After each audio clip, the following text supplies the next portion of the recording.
दोस्तों 8 मार्च 2014 Malaysian airline का एक जहाज कुआलालंपुर से टेक ऑफ तो हुआ, लेकिन वो अपनी मंजिल बीजिंग तक नहीं पहुंच पाया। आज तक किसी को भी मालूम ना पड़ सका कि आखिर ये जहाज कहां गया। लेकिन पूरे 8 सालों के बाद फाइनली अब एक उम्मीद मिली है कि आखिर ये जहाज इस वक्त कहां मौजूद है।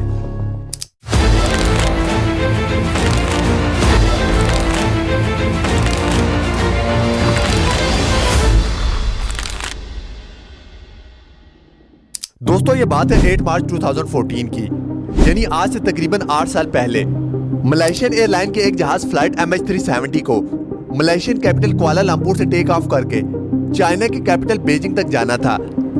इस फ्लाइट में 2 पायलट्स, 10 क्रू मेंबर और 227 पैसेंजर मौजूद थे, जिनमें से ज्यादातर पैसेंजर का ताल्लुक चाइना से था। दोनों पायलट्स इंतहाई एक्सपीरियंस थे, जिनमें से 53 साल के कैप्टन जहरी अहमद शाह को लगभग 33 साल का फ्लाइट एक्सपीरियंस था, जबकि 27 साल पायलट फरीक अब्दुल हमीद एक जूनियर पायलट थे, जिनके पास 7 साल का फ्लाइट एक्सपीरियंस था। दोस्तों अगर इस प्लेन की बात की जाए तो यह 11 साल पुराना एक बोइंग 777 जहाज था, जिसमें ना ही किसी किस्म की कोई प्रॉब्लम थी और ना ही पास में यह जहाज किसी मैकेनिकल या इलेक्ट्रिकल हादसे का शिकार हुआ। यह मलेशिया और चाइना के दरमियान चलने वाली एक नॉर्मल फ्लाइट थी, जो रोजाना 5 घंटे और 34 मिनटों की प्रवास करके मलेशिया से चाइना या फिर चाइना से वापस मलेशिया जाती थी। लेकिन आज का दिन इस फ्लाइट के लिए किसी भी तरह नॉर्मल नहीं था। फ्लाइट MH370 को सिर्फ 5 घंटे और 34 मिनटों के लिए प्रवास करनी थी, लेकिन टेक ऑफ से पहले इसमें जरूरत से ज्यादा फ्यूल डाला गया, जिससे वो 7 घंटे 41 मिनट तक फ्लाई कर सकती थी, यानी अपनी रिक्वायरमेंट से भी लगभग 2 घंटे ज्यादा। ऐसा करना एयरलाइन की एक रूटीन प्रैक्टिस होती है, ताकि प्लेन को खराब मौसम या किसी और इमरजेंसी में कहीं और डाइवर्ट किया जाए तो इसके पास एक्स्ट्रा फ्यूल मौजूद हो। दोस्तों ये 8 मार्च 2014 का दिन था। लगभग रात के 12:42 पर फ्लाइट MH370 ने रूटीन के मुताबिक कुआलालंपुर से टेक ऑफ किया। फर्स्ट पायलट ज़ाहिरी टेक ऑफ से पहले और बाद में Kuala Lumpur air traffic control tower से डायरेक्ट कांटेक्ट में थे। टेक ऑफ करते ही जहाज ने अपनी डायरेक्शन साउथ चाइना सी की तरफ कर दी और ठीक 20 मिनटों के बाद यानी रात के 1:09 पर जहाज में लगे ट्रांसपोर्टर ने अपनी current GPS location Kuala Lumpur air traffic control tower के रडार को भेज दी। ये ट्रांसपोर्टर का ऑटोमेटिक फंक्शन होता है, जो हर थोड़े टाइम के बाद अपनी करंट लोकेशन करीबी रडार तक पहुंचाता है। अभी तक तो सब कुछ ठीक प्लेन के मुताबिक चल रहा था। इसके लगभग 10 मिनटों बाद यानी रात के 1:19 पर जब flight MH370 Malaysian air jurisdiction से निकलकर वियतनाम के एयर जुरिस्डिक्शन में जाने लगी, तो कुआलालंपुर के कंट्रोल टावर ने आखिरी बार फर्स्ट पायलट ज़ाहिरी से कॉन्टेक्ट किया और ये अल्फाज बोले,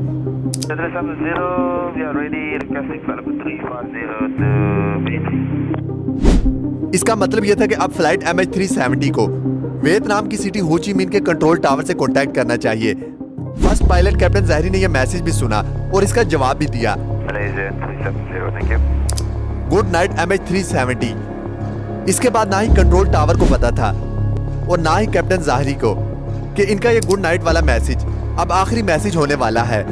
यह वो वक्त था जब फ्लाइट को टेक ऑफ किया पूरे 37 मिनट गुजर चुके थे। नॉर्मली जब तक प्लेन अपनी मंजिल तक नहीं पहुंच पाता तो वो रास्ते में आने वाले किसी भी बड़े एयरपोर्ट के एयर ट्रैफिक कंट्रोल टावर से कांटेक्ट में रहता है, और यहाँ भी कुछ ऐसा ही होना था। लेकिन सब कुछ जो अब तक नॉर्मल चल रहा था वो अचानक अब नॉर्मल होने लगा। जी हाँ, अपने आखिरी मैसेज के ठीक 3 मिनटों बाद यानी रात के 1:21 पर फ्लाइट MH370 अचानक रडार से गायब हो गई, यानी कुआलालंपुर और हो ची मिन दोनों के रडार से प्लेन अब पूरी तरह से गायब हो चुका था।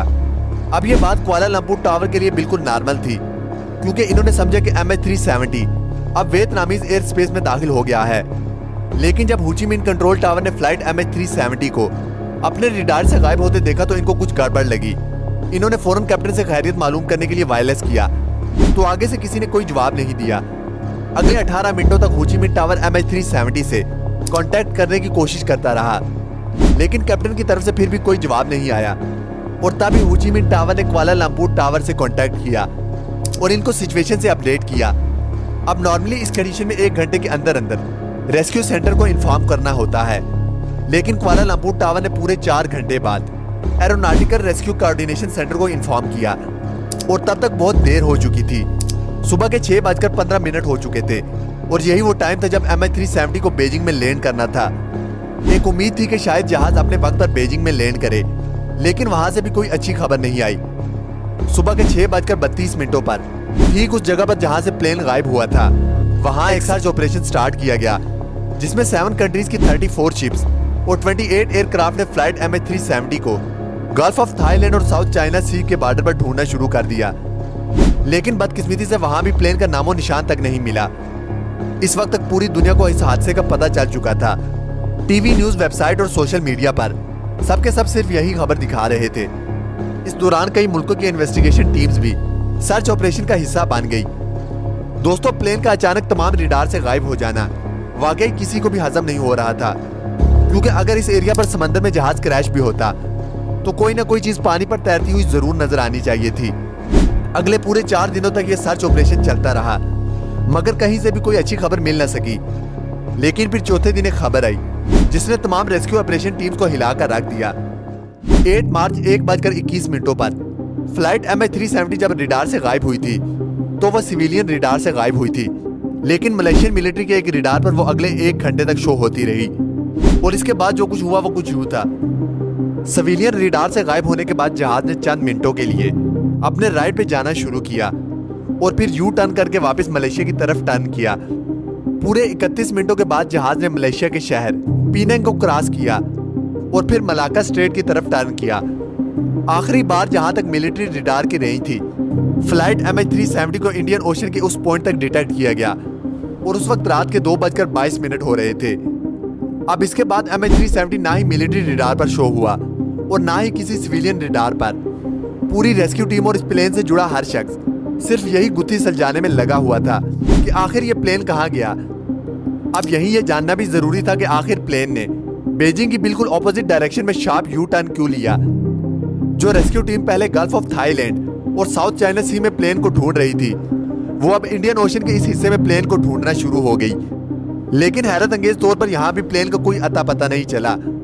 अगले कुछ ही दिनों बाद एक और खबर मिली और इसने एक बार फिर पूरी सिचुएशन ही चेंज कर दी। अब की बार ये पता चला कि प्लेन मिलिट्री रडार से लगभग 2:22 पर गायब हुआ, लेकिन एक सैटेलाइट ऐसी थी जिससे वो लगातार कांटेक्ट में था। दोस्तों, बोइंग एयरप्लेन का जब अपना कम्युनिकेशन सिस्टम किसी वजह से खराब हो जाता है तो वो सैटेलाइट से कांटेक्ट करने की कोशिश करता है। लगभग 1 घंटे बाद प्लेन ने 35,000 किलोमीटर दूर इनमार्सट नामी सैटेलाइट से कांटेक्ट करने की कोशिश की। इस सैटेलाइट पर सेव डाटा की मदद से एक कॉम्प्लेक्स कैलकुलेशन परफॉर्म की गई। आखिरकार फ्लाइट MH370 के अगले मूव का भी पता चल गया। पता यह चला कि मिलिट्री रडार से गायब होने के बाद मलेशियन एयरक्राफ्ट ने दोबारा एक टर्न लिया और अगले 5 घंटों तक इसी डायरेक्शन में इंडियन ओशन के ऊपर फ्लाई करता रहा। सुबह के 8:19 पर प्लेन ने आखिरी बार सैटेलाइट से कांटेक्ट बनाने की कोशिश की और ये MH370 की तरफ से मिलने वाला आखिरी सिग्नल था। इसके बाद ना ही प्लेन ने किसी और सैटेलाइट से कांटेक्ट किया और ना ही वो किसी और रडार पर शो हुआ। यानी जिस वक्त रेस्क्यू टीम पहली बार जहाज को ढूंढ रही थी, असल में उस वक्त जहाज फ्लाई कर रहा था, लेकिन उसकी लोकेशन वहां से बहुत दूर थी।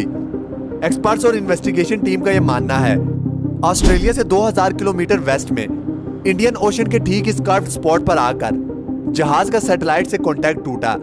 यानी कुआलालंपुर से टेक ऑफ करने के बाद इस कर्व्ड स्पॉट तक पहुंचने में जहाज को पूरे 8 घंटे लगे और जहाज में टोटल फ्यूल भी सिर्फ इतना ही था। तो इस बात की काफी ज्यादा चांसेस है कि MH370 इस कर्व्ड स्पॉट में आकर कहीं गिरा। इंडियन ओशन का यह हाईलाइटेड कर्व्ड एरिया पूरे इंडिया से भी कई गुना बड़ा है और यहाँ पर स्टार्ट किया गया एक deep sea search operation MH370 को ढूंढने के लिए बहुत जरूरी था, क्योंकि जब तक प्लेन और इसका ब्लैक बॉक्स नहीं मिलेगा तब तक ये पता नहीं चलेगा कि क्रैश से पहले प्लेन के अंदर क्या कुछ हो रहा था। कई महीनों नहीं बल्कि कई सालों तक यहाँ प्लेन को तलाश करने का अमल चलता रहा, लेकिन फिर भी यहाँ प्लेन का कोई सुराग नहीं मिला।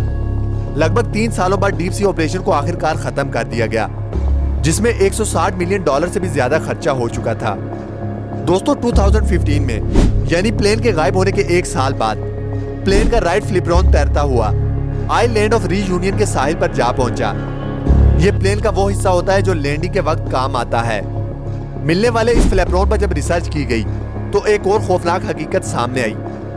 एक्सपर्ट का यह मानना है कि जिस वक्त MH370 पानी में क्रैश हुआ उस वक्त यह फ्लिपरॉन एक्सीडेंट नहीं हुआ था। इसका मतलब यह है कि पानी में क्रैश होते वक्त जहाज अपनी नोज के बल समंदर में गिरा। अगले कई सालों के दौरान प्लेन के कई और हिस्से भी अफ्रीका के साहिल से मिले, लेकिन आज तक प्लेन या इसमें बैठे पैसेंजर का कोई सुराग ना मिल सका।